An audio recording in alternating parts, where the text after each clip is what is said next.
La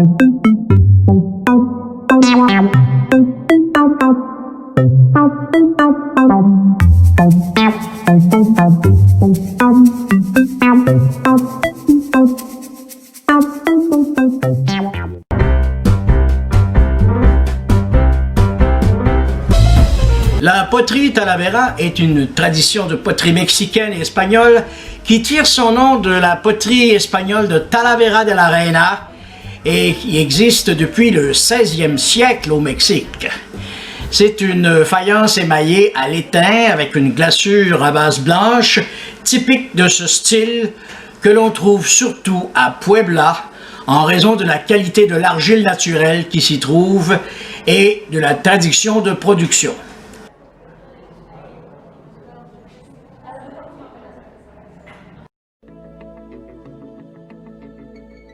Pardon me, they built the home in 1780 and then bought a small ceramic factory from their neighbor in 1824 and moved it to their house, here where we're standing right now.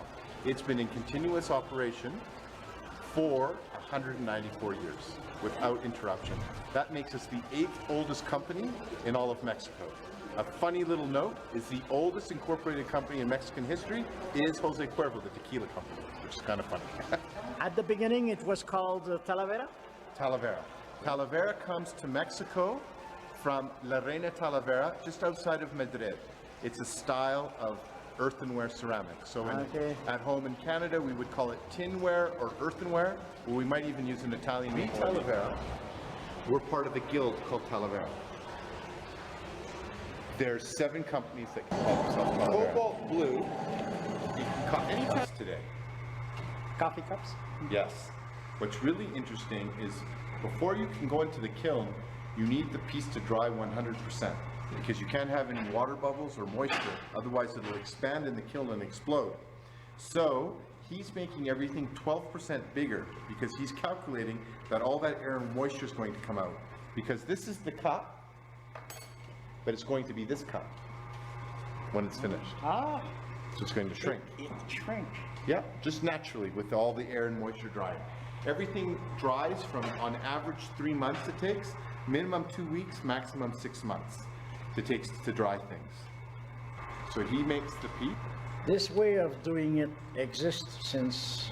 We learned here in Puebla in the 16th century from the Franciscan monks who opened the oldest monastery, making Puebla one of the oldest European cities in the Americas. Puebla was formed 485 years ago as a city.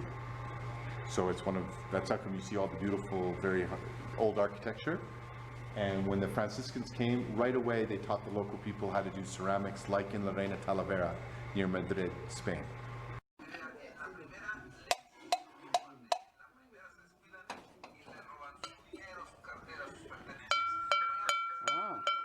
So when you hear it really hollow like this, it's got an air bubble or a fracture inside that you can't see with your eye. Okay. So that's why we listen to everything, to hear if it chimes. Because this broken piece, if we didn't catch it, it would explode in the kiln, because we're going to go in the kiln for 12 hours at 1200 degrees Celsius. So that imperfection would expand and explode and damage everything else in the kiln. So we need to make sure that nothing crosses through the next part of the process with an imperfection. So that's what they do here. They're testing him. He's putting a little water on because he just knows with this experience that the glaze will run to those areas and be thicker. We don't want it thicker. So he's filling the pores with a little bit of water just to, so that doesn't happen. So that it's perfectly evenly glazed.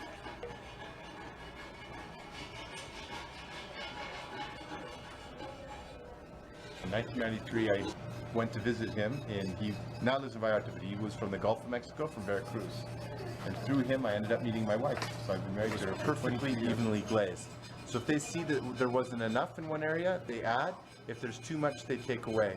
It needs to be even, because if it's thicker here than here, the thick part will pull the paint design over and distort it. So we need to make sure it's perfectly evenly glazed.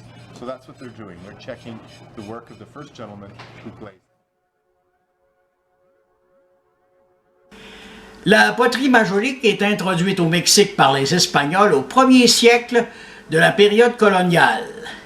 L'industrie se développe suffisamment pour qu'au milieu du 17e siècle, des normes soient établies, ce qui permet d'améliorer la qualité. Not a horse, it's mule hair.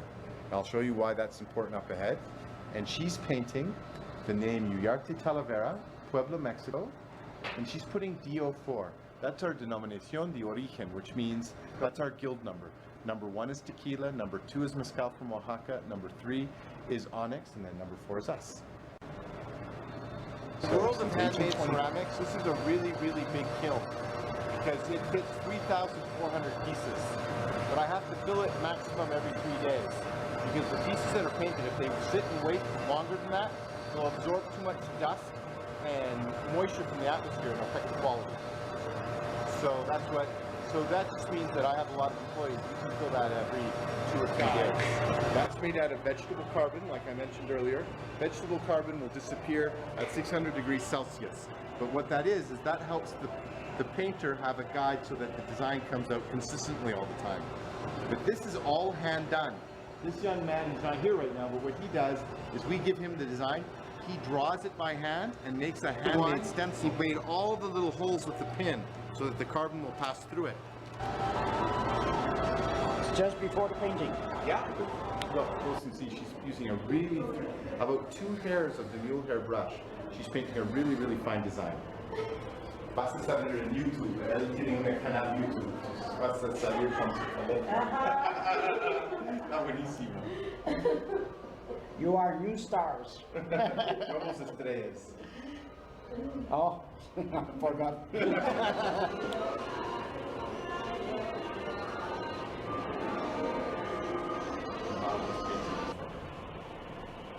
Historic with the deer, the venado. Lavera, and then this young artist, who's one of our artists, is helping the artist paint it because he wanted it very, very Puebla. So it's better that we help him with that. So Javier's helping. Poblano. Yeah. So what's that big? That big urn is a very famous artist from Oaxaca. It was the last piece of art he did before he passed away in 2005. His name is Aguiano. Aguiano was one of the men or artists who really started the big Oaxaca modern art movement. So we were really lucky to have a piece made by him.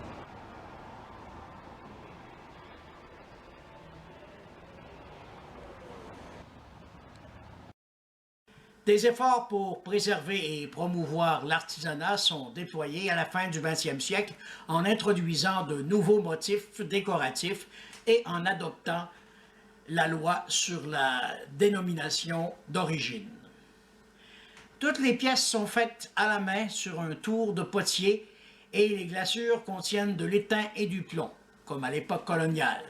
Toutes les pièces sont faites donc à la main.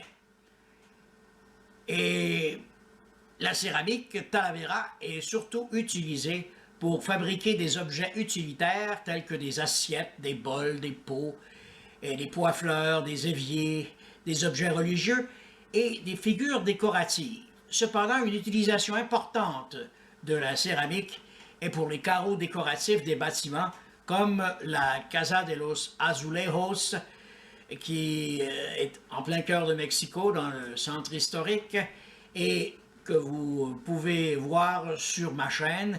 C'est un restaurant de la chaîne Sanborn. La période entre 1650 et 1750 est connue comme l'âge d'or de la Talavera. Puebla est devenu alors le centre de faïence le plus important de la Nouvelle-Espagne. Dans les années 2000, 17 ateliers produisent la Talavera selon l'ancienne tradition. 8 d'entre eux sont en voie d'obtenir leur certification. Ces ateliers emploient environ 250 travailleurs qui exportent leurs produits aux États-Unis, au Canada, en Amérique du Sud et en Europe.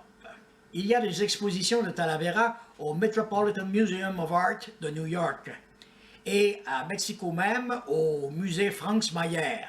À Puebla même, le musée de la Talavera a été créé avec quelques 400 pièces.